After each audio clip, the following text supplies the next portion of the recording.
నువ్వు ఒత్తిడిలోతో ఉన్నప్పుడు, బాధలో ఉన్నప్పుడు దేవుణ్ణి ఆరాధించాలి. చాలాసార్లు అంటారు సంతోషం ఉన్నప్పుడే ఆరాధిస్తారు దేవుణ్ణి. నో, నీ బాధలో, బలహీనతలో, ఏడుపులో, ఒత్తిడిలో, ఇంకా నీకు ఇంకా దారే లేదు అనే సమయంలో కూడా నువ్వు ఏం చేయాలి? దేవుణ్ణి ఆరాధించాలి. You start worshipping God, automatically సమస్యలన్నీ కూడా వెళ్ళిపోతాయి. నువ్వు దేవుని స్తుతించడం స్టార్ట్ చేయి, స్తుతించడం ప్రారంభించు, నీకున్న సమస్యలు, ఒత్తిళ్ళన్నీ కూడా దేవుడు తీసేస్తాడు.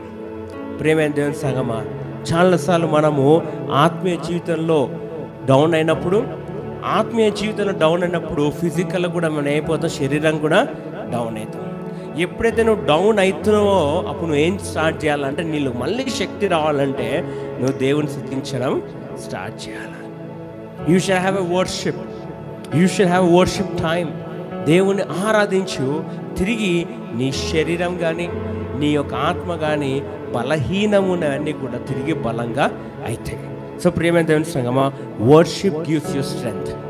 దేవుని ఆరాధన, దేవుని ఆరాధించడం వల్ల నీకు బలం వస్తుంది, నీకు శక్తి వస్తుంది, దేవుని యొక్క ఆత్మ నీలో ఉంటుంది. So that you have to do it. దీనివల్ల దేవునికి ఏమొస్తుంది? By worshipping God, what God gets అంటే దేవునికి మహిమ వస్తుంది, ఘనత వస్తుంది, ఆయనకు గుర్తింపు ఇస్తున్నాం, ఆయన చేసిన పనులన్నీ వర్ణిస్తున్నాం, అక్నాలెడ్జ్ చేస్తున్నాం.